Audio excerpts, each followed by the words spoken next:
प्रिय विद्यार्थियों, आज हम लोग पैराडॉक्स केसेस का सेकेंड पार्ट देखेंगे।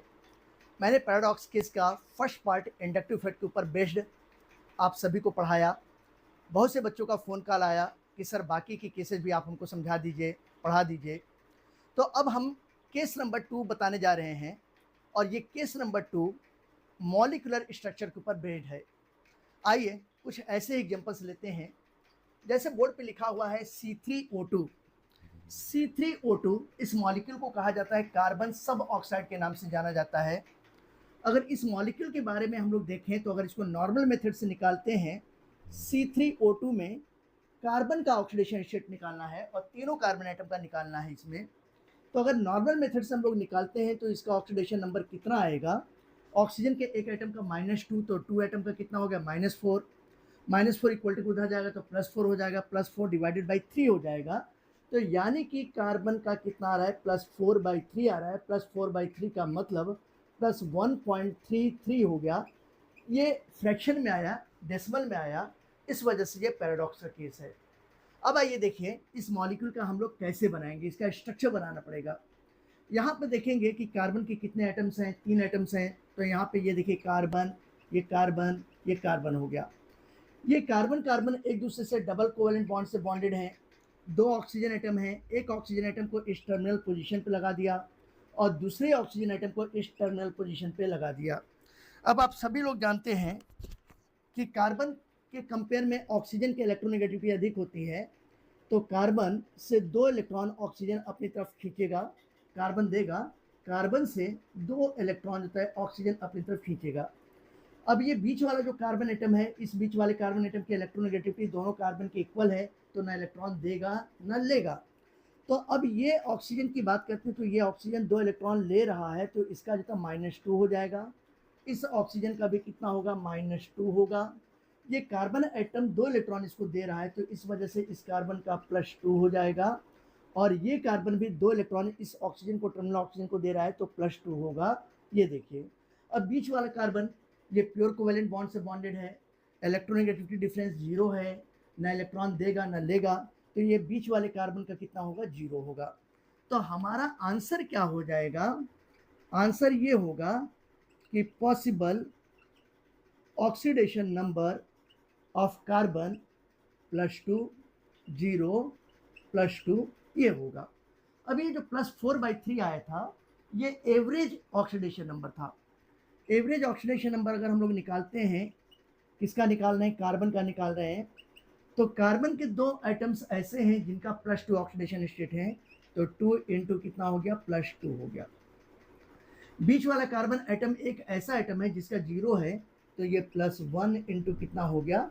0 हो गया। डिवाइडेड बाय अगर हम लोग देखें तो कितने हैं? 1, 2, 3 कार्बन है, तो डिवाइडेड बाय 3 हो गया। अब अगर इसको देखेंगे तो ये कितना होगा? +4 में जो 0 ऐड करेंगे तो कितना होगा? +4 ही होगा। तो ये देखिए +4/3 हो गया, यानी कि +1.33 आया। तो +1.33 ये एवरेज ऑक्सीडेशन नंबर है और हर एक कार्बन एटम का ऑक्सीडेशन नंबर +2, 0 एंड +2 है। अब आइए एक दूसरे एग्जाम्पल को हम लोग डिस्कस करने जा रहे हैं और ये दूसरा एग्जाम्पल कौन सा है? बहुत पॉपुलर है, एनसीईआरटी की बुक में दिया हुआ है। ये दूसरा एग्जाम्पल है, इसको कहेंगे Br3O8। इसको कहते हैं ट्राइब्रोमो ऑक्टा ऑक्साइड कहा जाता है। इस मॉलिक्यूल को कहेंगे ट्राइब्रोमो ऑक्टा ऑक्साइड, ये कहा जाता है। इस क्वेश्चन में कहा गया है कि तीनों ब्रोमीन एटम का ऑक्सीडेशन नंबर आप निकालिए। अगर इन तीनों ब्रोमीन एटम का ऑक्सीडेशन स्टेट हम लोग फाइंड आउट करते हैं नॉर्मल मेथड से, तो ऑक्सीजन के एक एटम का -2 होता है, तो 8 एटम का कितना हो गया? -16। -16 इक्वल टू के उधर जाएगा तो +16 हो जाएगा। +16 में 3 से डिवाइड करेंगे तो कितना होगा?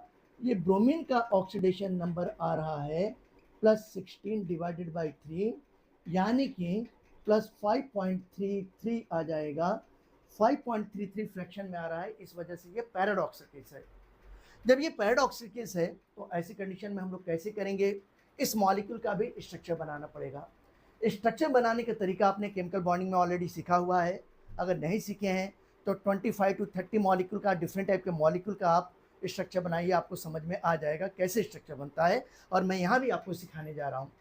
जैसे आप देखो यहाँ पे 3 ब्रोमीन एटम्स हैं, तो यहाँ पे हम लोग कैसे करेंगे, ये एक ब्रोमीन ये हो गया, दूसरा ब्रोमीन ये हो गया, तीसरा ब्रोमीन ये हो गया।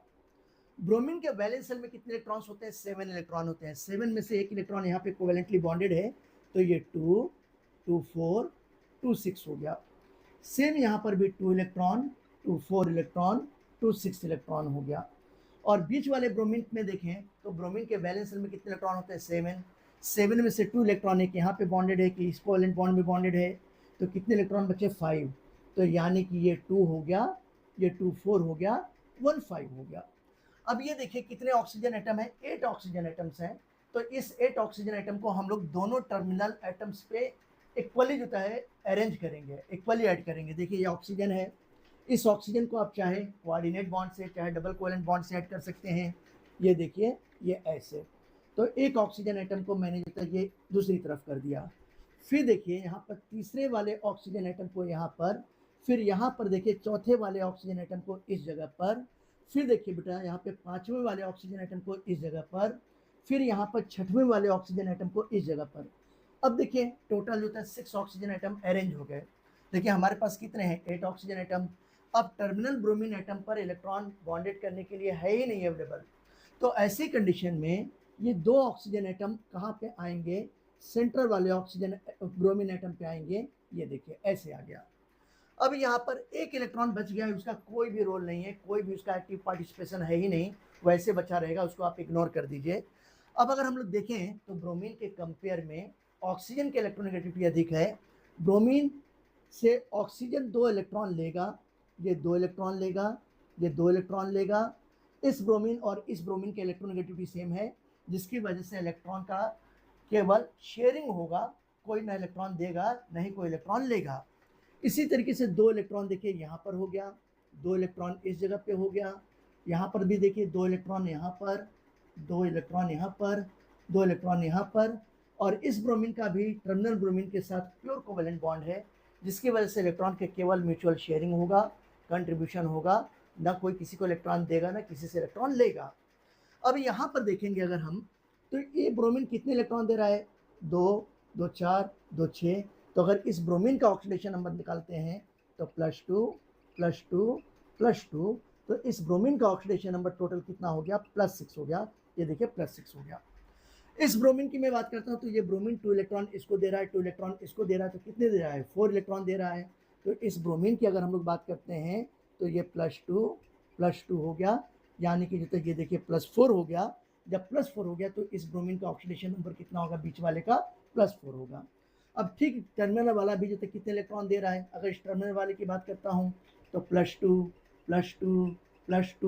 टोटल 6 इलेक्ट्रॉन दे रहा है ऑक्सीजन एटम को, तो इसका +6 होगा।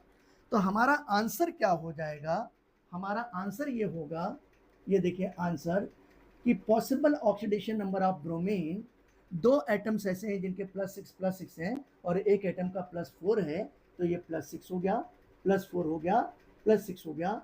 ये क्वेश्चन नीट के एग्जाम में, जेईई के एग्जाम में मल्टीपल टाइम्स पूछा जा चुका है, इतना पॉपुलर क्वेश्चन है। अब ये जो आया था +5.33 या +16/3, ये क्या था, ये एवरेज ऑक्सीडेशन नंबर था। अगर हम लोग इसका एवरेज ऑक्सीडेशन नंबर निकालते हैं तो आइए देखते हैं। ब्रोमीन के 2 एटम्स हैं जिनका +6 ऑक्सीडेशन स्टेट है, तो 2 इंटू इसका +6 हो गया।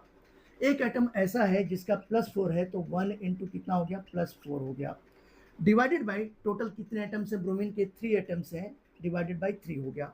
अब इसको देखें तो +12 हो गया, +12 में +4 ऐड करेंगे तो +16 हो जाएगा। तो ऐसी कंडीशन में ये +16/3 हो गया। +16/3 को अगर सॉल्व करते हैं तो +5.33 आया। ये +5.33 ये कैसा है, एवरेज ऑक्सीडेशन नंबर है, इस बात को आप ध्यान रखिएगा, ठीक है। फिर हम लोग अगले पार्ट में जब मिलेंगे कुछ और दूसरे मॉलिक्यूल्स का स्ट्रक्चर से ऑक्सीडेशन नंबर निकालेंगे। तब तक ऐसे इंफॉर्मेटिव वीडियो के लिए, नॉलेज के लिए मेरा वीडियो देखते रहिए। Thank you for watching.